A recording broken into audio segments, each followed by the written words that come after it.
السلام علیکم، کیسے ہیں آپ سب لوگ؟ Welcome to our channel Novelistan Urdu novels library. امید ہے آپ سب لوگ ٹھیک ہوں گے۔ آج آپ کے لیے لے کر آئے ہیں قلب الوطن کی ایپیسوڈ نمبر 21۔ رائٹر ہے اس کی ایمن رضا۔ چلتے ہیں ایپیسوڈ کی طرف، لیکن اس سے پہلے جن لوگوں نے چینل کو سبسکرائب نہیں کیا ان لوگوں سے ریکویسٹ ہے کہ لازمی چینل کو سبسکرائب کر لیں اور بیل آئکن کو ضرور پریس کریں تاکہ آپ کو وقت پر تمام ایپیسوڈ کی نوٹیفیکیشنز مل سکیں، اور ریویوز ضرور دیا کریں تاکہ ناولز میں بہتری لائی جا سکے۔ اسٹارٹ کرتے ہیں آج کی قسط۔ تو آخر یہ راز افشا ہو ہی گیا تھا۔ یمن کا سر پھٹنے کی حد تک درد کر رہا تھا۔ اگر وہ جا کر اپنے سر کو یہ دکھاتی تو وہ یقین کرتے کبھی نہیں۔ ویسے بھی ان کے کیمپ میں 2 لوگ تھے جن کے نام میں پہلے شمش آتا تھا، ایک شمشیر اور دوسرا شمشید جو ان کا لیفٹیننٹ تھا۔ ظاہر سی بات تھی کہ اگر وہ جا کر یہ ثبوت کے طور پر دکھاتی تو اس کی بنا پر میجر شمشیر کی بجائے میجر شمشید کو بلی کا بکرا بنا دیا جاتا۔ وہ بری طرح سے پھنسی تھی۔ یہ معاملہ جتنا آسان دکھتا تھا اتنا ہی الجھتا جا رہا تھا۔ اس شہید ساتھی کو کیمپ روانہ کرنے کے بعد وہ گھر کو نکلی تھی۔ اس کا دماغ بہت سی سوچوں کا اماج کا بنا ہوا تھا۔ اس نوجوان کی آخری بات بھی یمن سے ہوئی تھی اور اس سے پہلے بھی، جس میں اس نے یہ بتایا تھا کہ اس ہتھیارے کے ساتھ کوئی ایک لڑکی بھی شامل تھی۔ تو مطلب ان کے درمیان ایک غدار نہیں بلکہ 2 تھے، ایک لڑکا اور ایک لڑکی۔ لیکن وہ لڑکی کون ہو سکتی تھی؟ اس کی سمجھ سے باہر تھا یہ سب سوچنے کے دوران ہی وہ گھر پہنچ چکی تھی۔ ملازمہ کو چائے کا کہتے وہ اپنے دھیان اپنے کمرے کی طرف بڑھ گئی۔ جیسے ہی دروازہ کھولتے اندر داخل ہوئی، اس کا منہ اندر بیڈ پر لیٹے رویام اور اس کے اطراف بیٹھے اپنے ساس سسر سے ہوئی۔ ارے تم آ گئی بیٹا، ٹھیک تو ہونا تم؟ زہرا بیگم نے اس کے پاس آتے اس کے تھکے چہرے کو چھو کر کہا تو وہ زبردستی مسکرائی۔ نگاہ ذرا بیڈ پر لیٹے رویام کی طرف گئی جو اسے شکوہ کناں آنکھوں سے دیکھ رہا تھا، جیسے کہہ رہا ہو 2 پل کے لیے بھی میرے پاس بیٹھنے کی مہلت نہیں کیا؟ مگر اس کے شکوے کو نظر انداز کیے وہ زہرا بیگم کو تسلی دیے واش روم میں فریش ہونے گھس گئی۔ ٹھنڈے پانی نے جیسے ہی اس کے اعصاب کو سکون پہنچایا تھا، جیسے ہی وہ نہا کر باہر نکلی تو کمرے میں ایک اور وجود کا اضافہ ہوا تھا جو اس کے لیے نہایت ہی ناگوار تھا۔ ارے یمن، تم بھی یہاں ہو؟ میں سمجھی اپنے شوہر کو چھوڑ ابھی بھی تم کاموں میں مصروف ہوگی۔ بانو اسے وہاں دیکھ جلی تھی، تبھی شہد میں ڈوبا طنز کیا تھا جس پر وہ مسکرا کر رہ گئی۔ اب تم آ ہی گئی ہو تو کچھ سیوا ہی کر لو، ویسے بھی انہیں تمہاری کمپنی زیادہ پسند ہے۔ وہ رویام کو وہیں چھوڑ باہر کھانے کے لیے چلی گئی، جس پر وہ کلس کر رہ گیا۔ بھلا وہ اس سے تو پوچھ جاتی کہ وہ کیا چاہتا ہے۔ اس کا دل کیا کہ ایک دم اس سامنے بیٹھی لڑکی کو اٹھا کر باہر پھینکے، مگر ضبط کر کے رہ گیا۔ رات کی پہر جب سب جا چکے تھے تب یمن کے کمرے میں آئی تو رویام کو چت لیتے چھت کو تکتا پا کر وہ کچھ حیران ہوئی تھی۔ یہ جاگ کیوں رہے ہیں؟ سوئے کیوں نہیں؟ وہ پریشانی سے سوچنے لگی، کہیں انہیں درد تو نہیں ہو رہی؟ وہ اپنے دل کے ہاتھوں مجبور ہو کر سوچنے لگی، میرے گھر کے برابر میں بلڈنگ میں کام چل رہا ہے اور میرے خیال میں اپنی چھت کے ڈنڈے اٹھا کر نیچے پھینک رہے ہیں۔ ہم سوئی نہیں، کچھ چاہیے تھا کیا؟ وہ بیڈ پر اپنی جگہ پر بیٹھتے گلا کھنکار کر بولی تو وہ آنکھوں میں خفگی لیے اسے دیکھنے لگا۔ جلدی یاد نہیں آ گیا کچھ؟ اب بھی نہ پوچھتی، وہ کلس کر بولا تو اس نے دانتوں تلے لب دبائے۔ ٹھیک ہے، نہیں پوچھتی، وہ کمفرٹر منہ تک لیے لیٹتے بولی تو وہ اس کی بے مروت پر منہ کھولے مشکل اٹھ بیٹھا تھا۔ توبہ ہے، اور اسے غصے سے دیکھنے لگا تھا جو سونے کی بھرپور کوششوں میں تھی۔ اگر مجھے پتا ہوتا کہ شادی کے بعد میری بیوی میرا خیال تک نہیں رکھے گی تو کبھی شادی نہ کرتا، وہ بھی لیٹتے ہوئے بولا۔ میرا بھی یہی خیال ہے۔ اس کے فٹ جواب پر وہ تباہ تھا اور اسے گھور کر دیکھنے لگا۔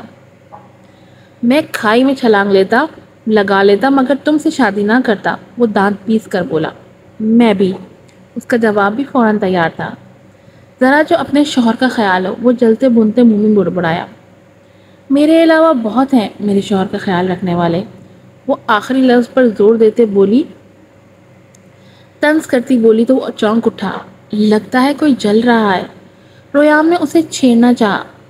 خوش فہمی ہے کسی کی، وہ لب مروڑتے بولی، مگر یہ تو وہی جانتی تھی کہ وہ واقعی جل رہی تھی۔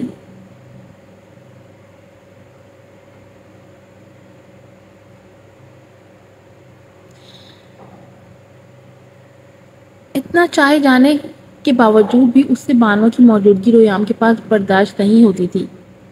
تم کہتی ہو تو مان لیتا ہوں۔ وہ اسے اب بھی چھیڑنے سے باز نہ آیا تو اس نے دوسری طرف کروٹ لے لی تھی غصے میں۔ اگر کوئی اپنی کی گئی زیادتیوں کی معافی مانگنا چاہے تو کیا دوسرا شخص اسے معاف کر دیتا ہے؟ رویام نے بغیر دیر کے یمن سے پوچھا تو جس کی دھڑکن اس کے کیے گئے سوال پر سست ہوئی تھی۔ تو کیا اسے پچھتاوا تھا اپنے سلوک کا، یا پھر وہ ویسے ہی اپنے دل کا بوجھ کم کرنا چاہتا تھا؟ وہ یہ سمجھ نہ پائی۔ میرا سوال اب بھی وہی ہے۔ وہ اسے خاموش دیکھ دوبارہ پوچھ بیٹھا۔ اگر معافی مانگنے والے کے دل میں صدق ہو تو اسے معافی مل ہی جاتی ہے، لیکن اگر وہ دوبارہ غلطی دہرانے کا ارادہ رکھتا ہو تو اسے ایسی معافی مانگنی ہی نہیں چاہیے جو اس کے لفظوں پر قائم بھی نہ رہ سکے۔ وہ لب بھیج کر سنجیدگی سے بولی تو رویام کو گہری سنجیدگی میں پایا۔ میں تم سے کچھ کہنا چاہتا ہوں یمن۔ وہ گہری سانس بھرتے بولا تو اس نے رویام کی طرف کروٹ بدلی۔ میں سن رہی ہوں، اس نے جیسے ہی آگے کہنے کا اشارہ دیا تھا۔ میں جانتا ہوں جو اب میں بولنے جا رہا ہوں اس پر تمہیں شاید یقین نہ آئے، مگر سچ یہی ہے کہ میں تم سے تہہ دل سے معافی مانگنا چاہتا ہوں، کیونکہ میرا ہر وہ عمل تمہیں تکلیف دے گیا جو میں نے تم سے انتقام لینے میں سر انجام دیا۔ میں نہ چاہتے ہوئے بھی اپنی محبت کے ہاتھوں مجبور ہوتے تمہیں دکھ پر دکھ دیتا چلا گیا، اور دیکھو آج میں خالی ہاتھ ہوں۔ تمہیں تکلیف پہنچا کر میں خود بھی کبھی خوش نہیں رہا یمن۔ میں سمجھ نہیں پاتا تھا کہ ایسی کون سی چیزیں جو مجھے تم سے دور نہیں جانے دیتی، ہر وقت تمہارے بارے میں سوچنے پر مجبور کرتی ہے، اور آج میں ان سوالوں کا جواب پا چکا ہوں۔ اب میں جان گیا ہوں کہ مجھے تم سے محبت ہے۔ یہی کہنا چاہتے ہو نا تم؟ وہ اس کی بات بیچ میں کاٹتے ہوئے بولی اور اٹھ بیٹھی۔ ایسا کرنے سے اس کے بال بکھر کر کندھوں پر آ گئے تھے۔ مگر تمہیں کیسے پتا؟ وہ تو جیسے ششدر رہ گیا تھا اس کے پہلے ہی بوجھ لینے پر۔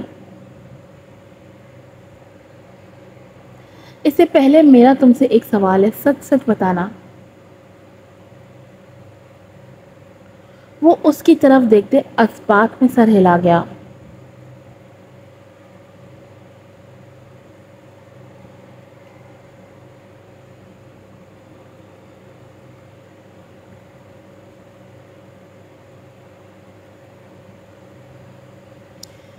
تمہیں مجھ سے محبت حقیقت پتہ چلنے سے پہلے ہوئی یا بعد میں؟ اس کے اتنے صحیح اندازے پر وہ دنگ رہ گیا تھا۔ تو کیا وہ جان گئی تھی کہ اس کی یادداشت لوٹ آئی ہے؟ میری بات سنو یمن، بے شک یہ مجھے بعد میں پتہ چلا، لیکن اصل میں محبت تو میں نے تم سے… مجھے کچھ نہیں سننا۔ مجھ سے محبت حقیقت پتہ چلنے کے بعد ہوئی ہے نا؟ وہ ہذیانی انداز میں بولی تو وہ بوکھلایا۔ یمن میری بات ہاں یا نہ؟ وہ زور سے چلائی تو وہ بھی ایک دم بولا ہاں، اور اس کے جواب پر جیسے ہر طرف خاموشی چھا گئی تھی۔ میں جانتی تھی سب مرد مسئلہ پرست ہوتے ہیں، محبت کی بھی تو شک کی نگاہ سے، دف ہے تمہارے اعتبار پر۔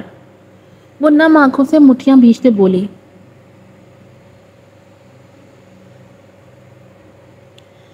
یمن میری بات تو سنو۔ بے شک مجھے بعد میں پتہ چلا، مگر میں تم سے کبھی غافل نہیں رہا، خدا گواہ ہے اس بات کا۔ وہ اس کا بازو چکرتے اسے اپنے قریب کرتے بولا تو وہ اس کے لمس پر تڑپ اٹھی تھی۔ اپنی اس زبان سے اس پاک نام کو مت لاؤ درمیان میں، کیونکہ مجھے تمہاری کسی بات پر یقین نہیں رویام۔ جو کل تک بانوں بانوں کی محبت کی گردان کرتا رہتا تھا، اچانک مجھ پر عاشق ہو گیا۔ بڑے فریبی چہرے ہیں تمہارے۔ وہ اسے سرخ آنکھوں سے دیکھتی طنز کرتی بولی تو وہ تڑپ گیا تھا۔ میری جان، اتنا بولو جتنا سہ بھی پاؤ۔ مت بھولو محبوب ہونے کے ساتھ شوہر بھی ہوں تمہارا۔ یہ نہ ہو ان لبوں کو قید کر ایک نئی آزمائش میں ڈال دوں تمہیں۔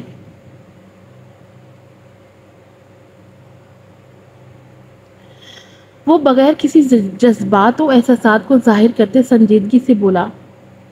وہ جتنا اسے اپنی محبت سے آشنا کروا رہا تھا، وہ اس کی توہین کرتی جا رہی تھی۔ ہاتھ تو لگا کر دکھاؤ، منہ تو دور کی بات ہے۔ اب تم ترس بھی جاؤ گے لیکن میں تمہاری کوئی خواہش پوری نہیں کروں گی، بلکہ جان لے لوں گی تمہاری۔ سمجھ کیا رکھا ہے تم نے مجھے؟ ہاں، زرخیز غلام ہوں کیا تمہاری؟ جب جی میں آیا اپنی اس محبوبہ کے جال میں آ کر مجھے تڑپا کر سسکا کر چلے گئے، اور اب میری بے بسی کے مزے لینا چاہتے ہو؟ سوچ ہے تمہاری؟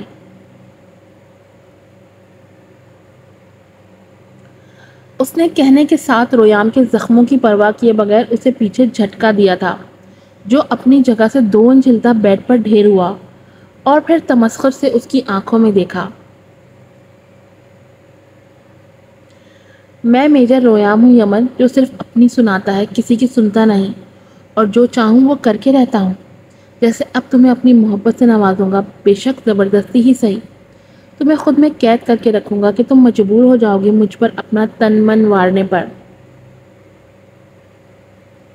اب کی بار اس کا لہجہ مخمور ہو چکا تھا، کیونکہ اس کی نظریں یمن کے چہرے گردن سے پھسل کر اس کے سراپے کو اپنے حصار میں لیے ہوئے تھیں۔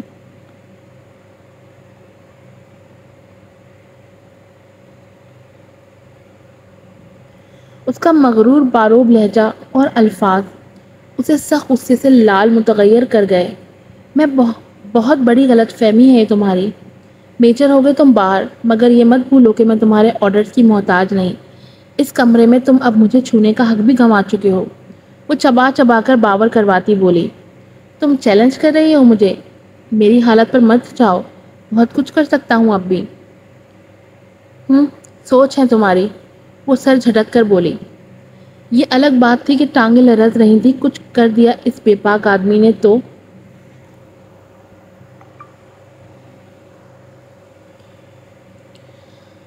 کم آن، آزما لو، زخمی شیر ہوں، اور یاد رکھنا گھائل شیر زیادہ سرپرے ہوتے ہیں۔ وہ اس کی آنکھوں میں دیکھ اپنے لبوں کا کونا دانتوں تلے نیچتے بولا۔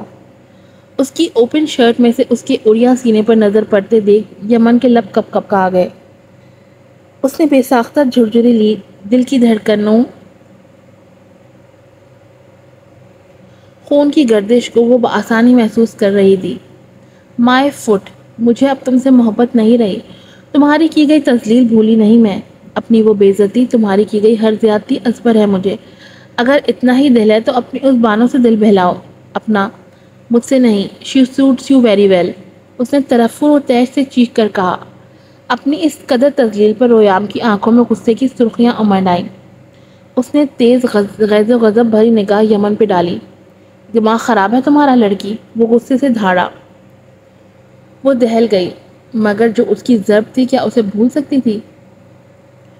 اس کا دیا گیا ہر دکھ، بار بار بانوں کو اپنی محبت کہنا، اس کے ایک بار کہنے پر ہر بار یمن کو شک کے دائرے میں لا کھڑا کرنا، وہ کہاں بھول سکتی تھی؟ دماغ میرا نہیں تمہارا خراب ہے مسٹر رویام۔ آخر تم سمجھتے کیا ہو خود کو؟ تمہاری جرت بھی کیسے ہوئی مجھ سے اظہار محبت کرنے کی؟ کوئی رستے گری چیز ہوں میں کیا، جسے جب دل چاہا بہلا لیا اور جب دل چاہا پھینک دیا؟ وہ حلق کے بل گرجی۔